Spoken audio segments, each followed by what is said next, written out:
Ambassador Marcus Chen straightened his formal diplomatic coat as he walked through the gleaming corridors of the Galactic Council's primary station. The massive structure orbited the neutral world of Kepler 442b, serving as the political heart of the galaxy for over 300 species. Today marked humanity's first official invitation to join the Council as a full member, a moment Marcus had worked toward for the past 5 years. The human delegation consisted of only 3 people: Marcus himself, his aide Jennifer Walsh, and Captain Sarah Rodriguez from Earth's Diplomatic Protection Service. Other species brought dozens of representatives, but humans preferred efficiency over spectacle. This approach had earned them respect among some council members and suspicion among others. As they approached the main chamber, Marcus noticed unusual activity in the hallways. Security drones floated in patterns he hadn't seen during his previous visits. Alien guards from various species stood at posts that were normally unmanned. The atmospheric processors hummed louder than usual, suggesting heightened alert status. "Ambassador," Jennifer whispered, checking her data pad. "I'm reading some concerning intelligence reports. Several council members have been holding private meetings this week. The Zelkari Consortium and the Thrakari Empire specifically." Marcus nodded, but kept walking. Both species had opposed human membership from the beginning. The Zelkari viewed humans as too aggressive and unpredictable. The Thrakari considered them a threat to established trade routes. Neither species understood that humanity's rapid expansion came from curiosity and necessity, not conquest. Captain Rodriguez moved closer to Marcus. Her hand rested casually near her sidearm, though weapons were supposedly forbidden in the council chambers. "Sir, my tactical analysis suggests this feels like a setup. Too many variables are outside normal parameters." "Noted, Captain. But we proceed as planned. This vote determines humanity's future in galactic politics." They entered the vast council chamber, a spherical room with representatives seated on floating platforms arranged in concentric circles. The chamber could accommodate thousands, with each species allocated space based on their territorial holdings and population. Humanity had been given a small observation platform near the outer ring, reflecting their newcomer status. At the chamber's center floated the Council Prime, an ancient Etherian whose species had founded the galactic government millennia ago. Prime Valdris had survived longer than most civilizations and commanded respect through wisdom rather than force. His translucent form shimmered as he prepared to call the session to order. Marcus took his assigned seat and activated his translation device. The babble of hundreds of alien languages filled the air before the universal translators synchronized. Jennifer sat to his left, monitoring communication channels and recording everything for Earth's archives. Captain Rodriguez positioned herself behind them, her eyes scanning the chamber's security arrangements. "Honored representatives," Prime Valdris began, his voice resonating through quantum harmonics. "Today, we vote on humanity's application for full council membership. This decision affects not just one species, but the future balance of our galactic community." The formal proceedings began with testimonials from various species. The friendly Altarian Republic spoke of profitable trade partnerships with human colonies. The scholarly Vegan Confederacy praised human scientific contributions to galactic knowledge. Several smaller species expressed gratitude for human assistance during recent pirate raids in the outer systems. But Marcus knew the real opposition would come from the major powers. The Zelkari representative, a hulking creature resembling a bipedal rhinoceros with cybernetic implants, stood to address the chamber. The Zelkari Consortium questions humanity's readiness for council membership. Their expansion rate exceeds established protocols. In 50 years, they have colonized more worlds than most species manage in 5 centuries. This aggressive behavior suggests imperial ambitions. Murmurs filled the chamber as various species debated the point. Marcus remained calm, though he felt frustration building. Humanity's rapid expansion resulted from their short lifespans and natural drive to explore. They weren't conquering worlds, but settling uninhabited systems that other species had ignored for millennia. The Thrakari representative spoke next, its crystalline form pulsing with bioluminescent patterns. Furthermore, human military capabilities remain largely classified. They refuse to share technological specifications with the Council's Security Committee. How can we trust a species that hides its true strength? This argument carried more weight. Several neutral species nodded in agreement. Marcus knew that revealing humanity's full military capacity would likely terrify the Council, rather than reassure them. Humans had learned hard lessons about warfare during their violent history, lessons that made them extremely effective when threatened. Prime Valdris gestured for quiet. Ambassador Chen, you may respond to these concerns. Marcus stood and activated his platform's amplification system. Honorable Council members, humanity seeks partnership, not domination. Our expansion comes from necessity, not greed. Earth's resources cannot sustain our growing population indefinitely. We explore new worlds to ensure our species' survival, just as your ancestors did. He paused, letting his words translate properly. Regarding military capabilities, we believe in transparency appropriate to trust levels. As we integrate with the galactic community, we will share more information, but premature disclosure of sensitive technologies serves no one's interests. The debate continued for hours.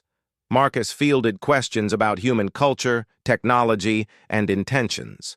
Some inquiries showed genuine curiosity, while others seemed designed to expose weaknesses or contradictions in humanity's position. During a recess, Jennifer pulled Marcus aside. Sir, I'm monitoring increased encrypted communications between the Zelkari and Thrakari delegations.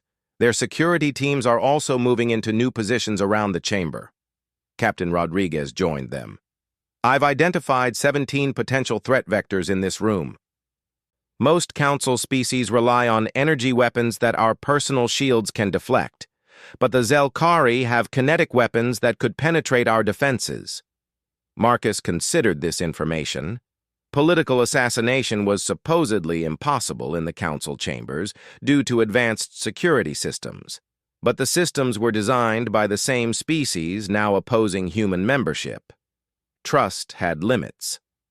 We continue as planned, Marcus decided. Backing down now would confirm their worst assumptions about human behavior. We finish this properly. The session resumed with the formal voting procedure. Each species would announce their position publicly, followed by the electronic confirmation of their vote. The process took time because representatives often gave speeches explaining their decisions. As the voting progressed, Marcus felt growing tension in the chamber. The smaller species generally supported human membership, viewing Earth as a potential ally against the larger power's dominance. But the major species remained divided. The Altarians voted yes, as expected. The Vegan Confederacy also supported humanity, but the Draconian Empire abstained, a significant blow to human hopes. The Centauri Federation voted no, citing concerns about trade disruption. Marcus watched the vote tallies on his display. Humanity needed a 2/3 majority for membership approval. The numbers remained close as voting continued. Then came the moment Marcus had dreaded. The Zelkari representative stood to announce their consortium's position. The Zelkari consortium has carefully considered humanity's application. While we acknowledge their achievements, we cannot ignore the potential risks. Therefore, we vote no on Human Council membership. The chamber erupted in discussion. The Zelkari controlled significant trade routes and commanded respect through economic influence. Their opposition carried substantial weight with neutral species. Marcus felt the momentum shifting against humanity. Several species that had seemed supportive now appeared uncertain. The political calculation was simple. Offending the Zelkari had consequences that extended far beyond this vote. Prime Valdris called for order. The Thrakari Empire will now announce their position. The crystalline Thrakari representative pulsed with blue light as it prepared to speak. But instead of words, Marcus heard the distinctive whine of charging energy weapons. Captain Rodriguez moved instantly, her enhanced reflexes triggering faster than conscious thought. She tackled Marcus sideways as coherent light beams sliced through the space where his head had been moments before. The assassination attempt lasted exactly 3 seconds. In the first second, hidden Zelkari assassins revealed themselves from concealed positions around the chamber. Their energy rifles targeted Marcus from multiple angles, turning his platform into a kill zone.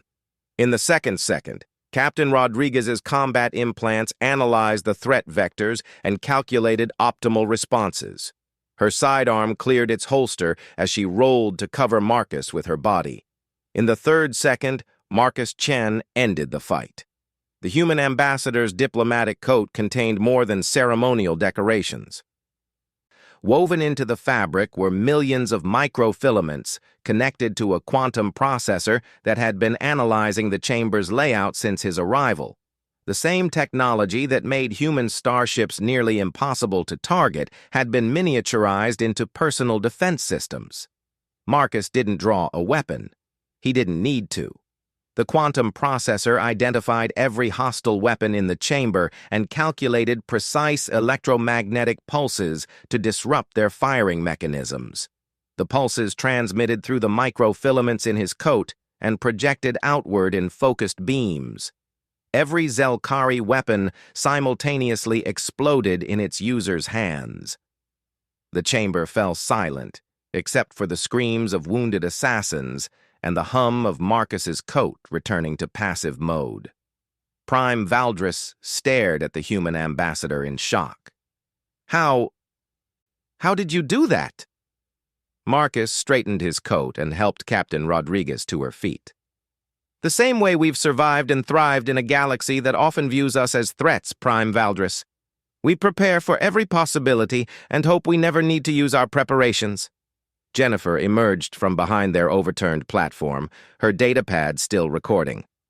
Sir, should I file a formal complaint about the assassination attempt?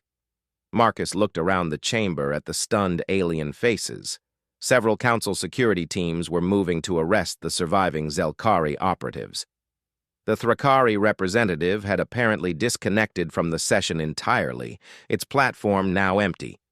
No complaints necessary, Marcus said calmly.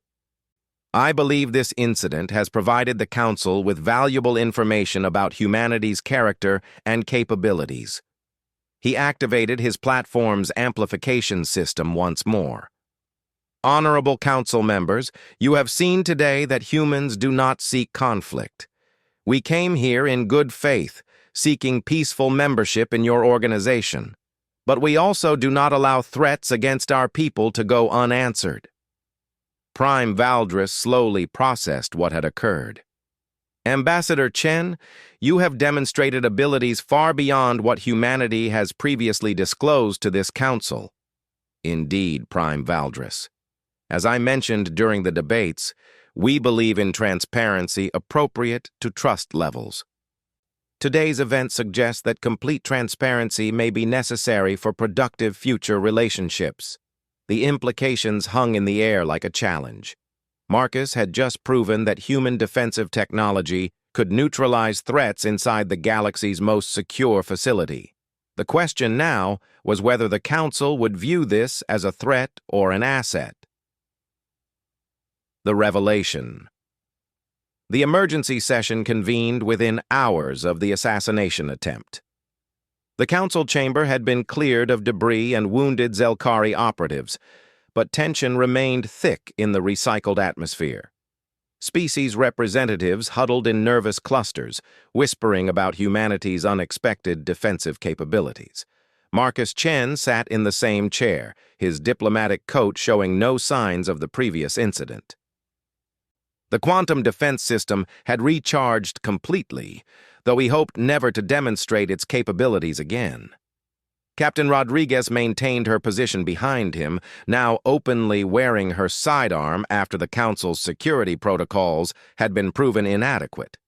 Prime Valdris called for attention, his ethereal form flickering with what Marcus had learned indicated stress among the Etherians. This emergency session addresses the unprecedented events during today's membership vote. Before we continue, the Council requires a full explanation of human defensive technologies. Marcus stood slowly, aware that every word would be analyzed by intelligence services across the galaxy. Prime Valdris, I understand the Council's concern. However, complete disclosure requires context that may disturb some representatives. Speak freely, Ambassador. Today's events have already disturbed us considerably. Marcus activated his personal display, projecting a holographic timeline above the chamber's center. Earth appeared as a blue marble, rotating slowly as events unfolded around it. Humanity's development differs from most galactic species in fundamental ways. Our homeworld produced multiple intelligent subspecies simultaneously, leading to constant warfare for resources and territory. Other species typically achieve sentience as unified planetary consciousness. We achieved it while fighting ourselves. The display showed human conflicts throughout history. Battles with primitive weapons evolved into mechanized warfare, then nuclear exchanges that nearly destroyed the planet. Many council members shifted uncomfortably as the images showed the devastation humans had inflicted upon themselves. These conflicts taught us that survival requires constant vigilance and overwhelming response to existential threats. We learned to develop technologies not for conquest, but for deterrence. The goal was always to make war too costly for any aggressor to attempt. The timeline progressed to humanity's space age. The first colonies faced attacks from automated defense systems left behind by extinct civilizations. Early human settlements fell to alien predators that other species had never encountered because they avoided dangerous worlds entirely. When we reached for the stars, we found the galaxy was not empty. It contained remnants of dead civilizations and evolved threats that tested our survival instincts. We adapted by developing defense systems that could respond faster than human reflexes and think beyond human limitations. A new image appeared showing Earth's orbital defense network. Thousands of satellites formed geometric patterns around the planet, each one containing technology that made the quantum processor in Marcus's coat look primitive by comparison. Our military doctrine centers on proportional response and absolute defense. We do not seek to destroy enemies, but to make attacking us impossible or too expensive to contemplate. Today's demonstration was our most basic defensive system designed for diplomatic personnel in supposedly safe environments. Prime Valdris processed this information slowly. You are saying that your ambassador's personal protection exceeds the security capabilities of this entire facility? Yes, Prime Valdris, and every human diplomat, merchant, scientist, and explorer carries similar systems. We learned long ago that our people are our most valuable resource. Murmurs erupted across the chamber as species realized the implications. The Altarian representative requested permission to speak. Ambassador Chen, if humans possess such advanced defensive technologies, why have you not shared them with the galactic community? Many species struggle with pirate raids and territorial disputes that your systems could prevent. Marcus had expected this question. Representative Kyrian, our willingness to share technology depends on how it will be used. Defensive systems can become offensive weapons with simple modifications. We prefer to provide assistance rather than advanced technology until trust relationships develop. The Vegan Confederacy representative, a tall insectoid creature with compound eyes, joined the discussion. This explains human military effectiveness against pirate fleets. Our intelligence report suggested impossibly efficient response times and zero casualties in human convoy operations. Correct. Our merchant vessels carry automated defense systems that analyze threats and respond appropriately. Pirates quickly learned that attacking human ships resulted in disabled vessels and captured crews rather than profitable raids. Captain Rodriguez stepped forward at Marcus's gesture.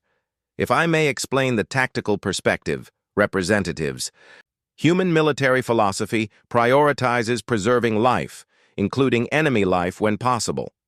Our weapons are designed to disable rather than destroy. Today's defensive response targeted weapon systems rather than the beings wielding them.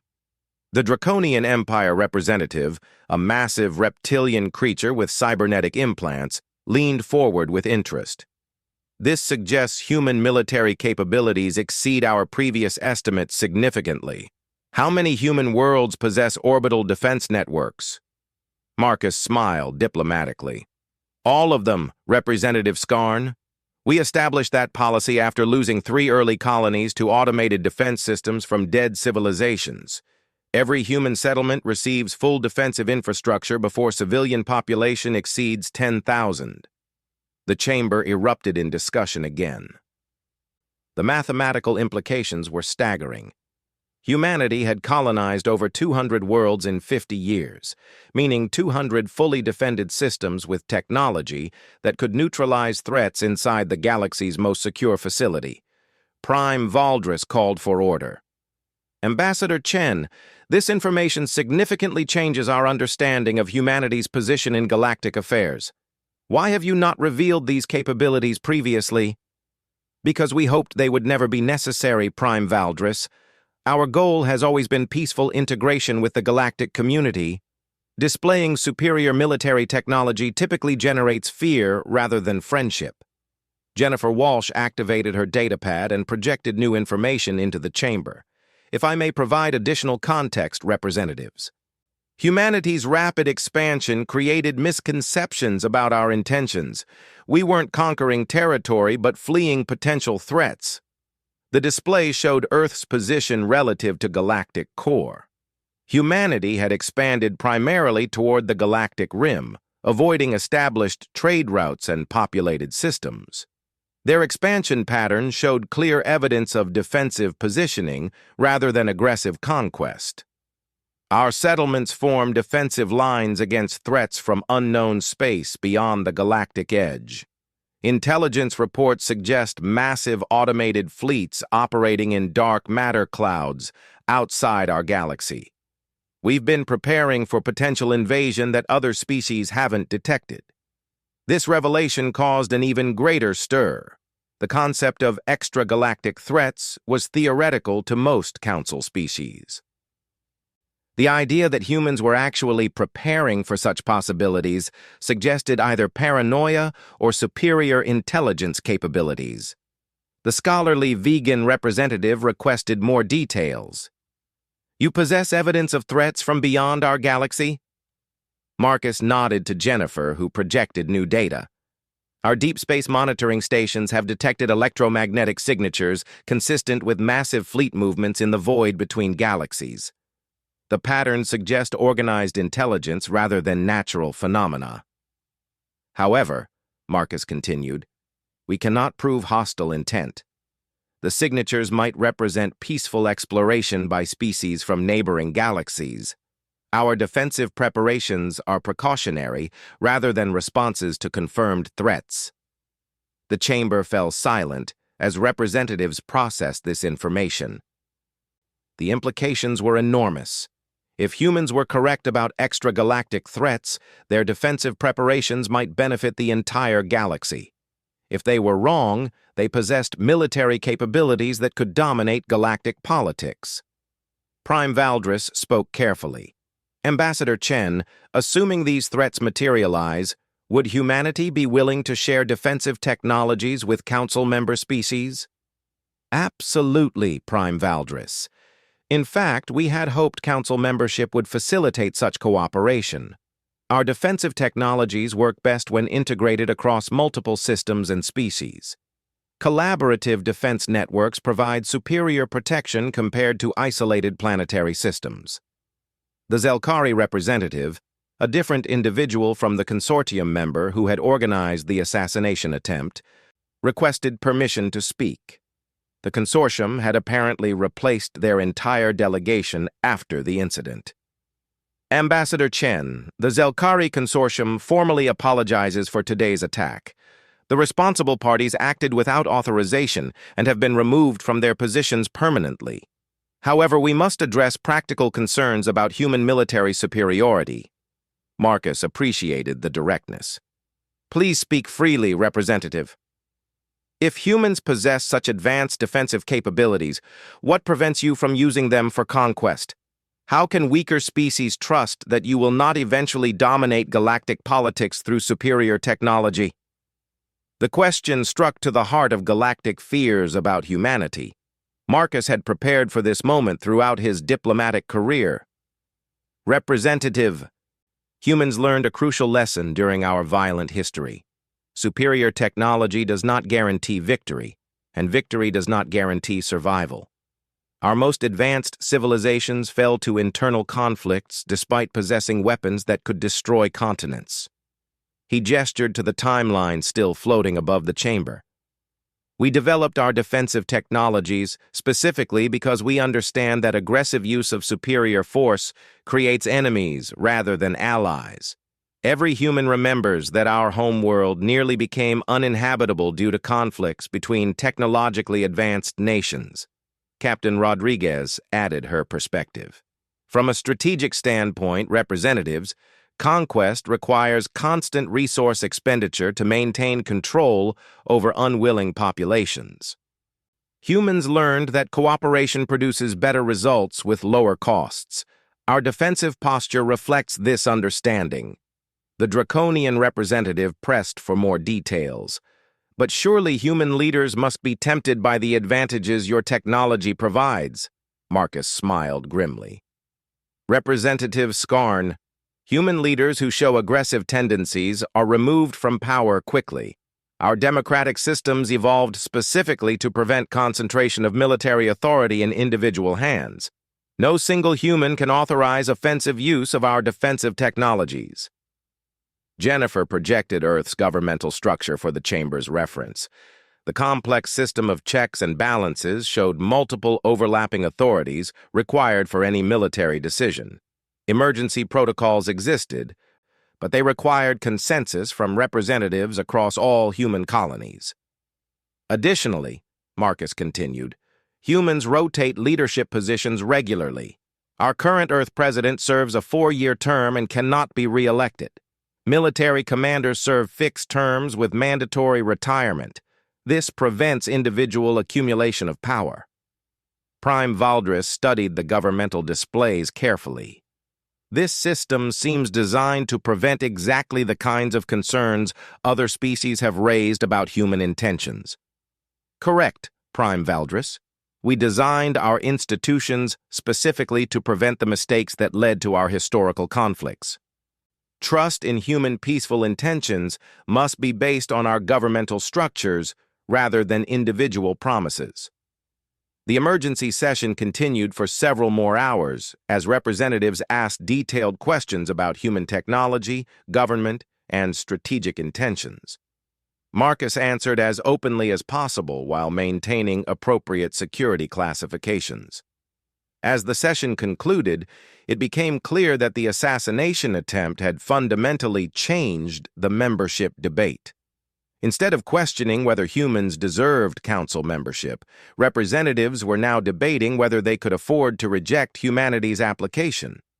The vote would take place tomorrow, but the real decision had already been made when Marcus disabled the Zelkari weapons in 3 seconds. The galaxy now understood that humanity was not just another species seeking representation, but a potential ally against threats that most civilizations couldn't even imagine. The decision. The final voting session began at dawn, Galactic Standard Time. Marcus Chen entered the council chamber to find it transformed. Where yesterday had shown empty seats and sparse attendance, today every species had sent their maximum allowed delegation. Word of humanity's defensive demonstration had spread throughout the galaxy overnight, drawing representatives who had previously considered the membership vote unimportant. Prime Valdris floated at the chamber's center, his ethereal form more solid than Marcus had ever seen it. The ancient Etherian had spent the night in deep meditation. consulting with the collective wisdom of his species about humanity's place in galactic affairs. Honored representatives, the Prime began, today we conclude humanity's membership application with full knowledge of their capabilities and intentions. The events of yesterday have provided clarity that formal presentations could not achieve. Marcus took his seat, noting the changed atmosphere in the chamber. Yesterday, many species had seemed bored or distracted during the proceedings. Today, every representative focused intently on the human delegation. Some expressions showed fear, others curiosity, but none showed indifference. Captain Rodriguez had received overnight intelligence briefings from Earth security services. The assassination attempt had been more complex than initially revealed. The Zelkari operatives had planted additional weapons throughout the chamber, planning a massacre that would have killed not just Marcus but several other representatives who supported human membership. The investigation into yesterday's incident has revealed additional information, Prime Valdris continued. The Zelkari conspiracy included plans to eliminate multiple council members and blame humanity for the attack. This would have justified military action against human colonies and prevented any future membership applications. Shocked murmurs filled the chamber. Several species had not realized the scope of the conspiracy. The plan would have destabilized galactic politics for centuries while positioning the Zelkari consortium as humanity's primary opposition. The Altarian representative requested permission to speak. Prime Valdris, this information suggests the assassination attempt was not merely opposition to human membership, but an attempt to manipulate council politics through violence. Correct, Representative Kyrion. Analysis of the planted weapons shows they were designed to cause maximum casualties while leaving evidence pointing to human involvement. The conspiracy required months of planning and significant resource expenditure. Marcus felt a chill as he understood the implications. The Zelkari hadn't just wanted to kill him. They had planned to frame humanity for an attack that would justify genocide against human colonies. The defensive systems in his coat had prevented not just his death, but a galactic war. Jennifer Walsh activated her datapad and projected new intelligence for the chamber's review. Representatives, Earth's analysis of the weapons found throughout this chamber shows technology designed to mimic human energy signatures. The conspiracy included plans to make human defensive systems appear to have malfunctioned and caused friendly fire casualties. The sophistication of the plot impressed even Marcus. The Zelkari had prepared for humanity's technological capabilities and planned accordingly. Only the quantum processor's ability to identify and disable weapons instantly had prevented the massacre. The Draconian representative spoke with obvious anger. This suggests that human membership opposition was based not on legitimate concerns but on planned deception designed to eliminate a potential rival. Prime Valdris gestured for calm. The investigation continues under council authority.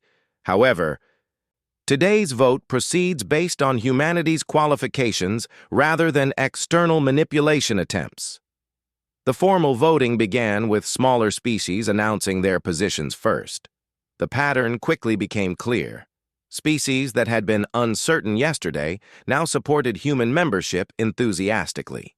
The demonstration of defensive capabilities combined with evidence of the conspiracy had shifted opinion dramatically.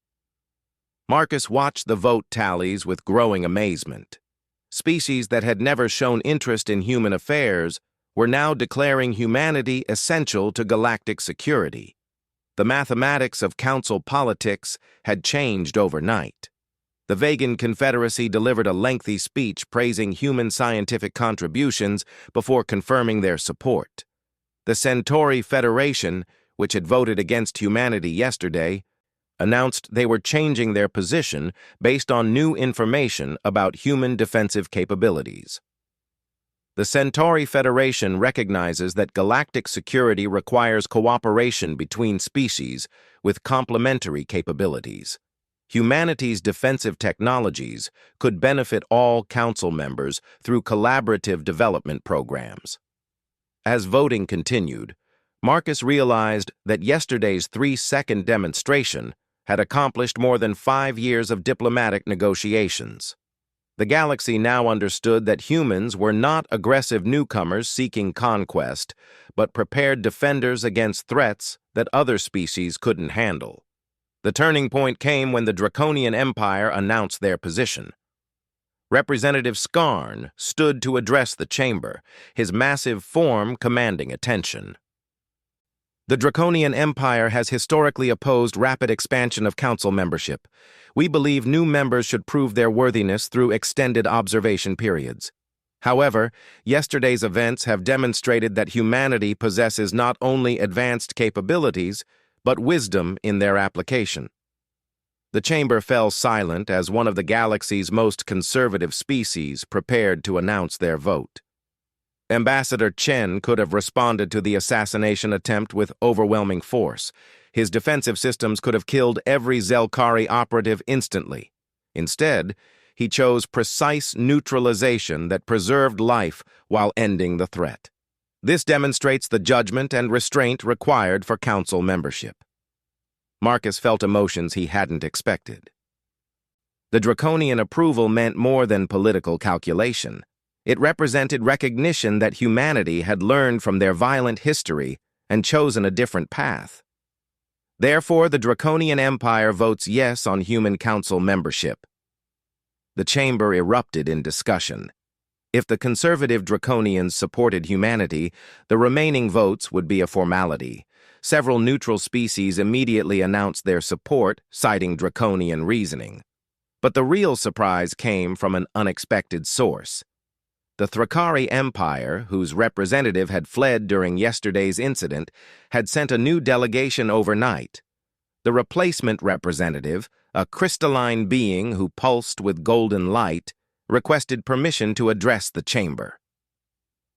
The Thrakari Empire formally apologizes for our previous representative's behavior during yesterday's incident.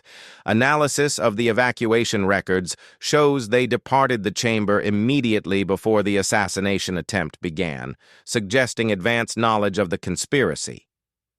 This revelation caused another stir. The Thrakari had apparently been involved in the plot, though their exact role remained unclear. The responsible individual has been removed from authority and faces criminal charges under Thrakari law.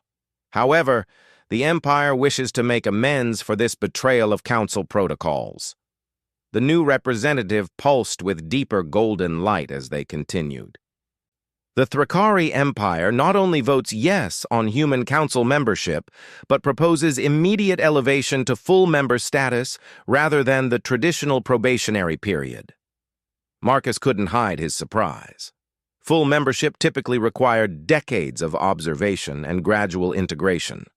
The Thrakari were proposing to skip the entire process. Prime Valdris considered this proposal carefully.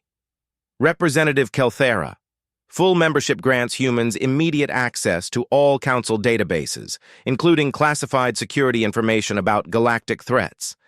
This is unprecedented for a new member species. Indeed, Prime Valdris. However, yesterday's demonstration suggests humans already possess superior intelligence capabilities.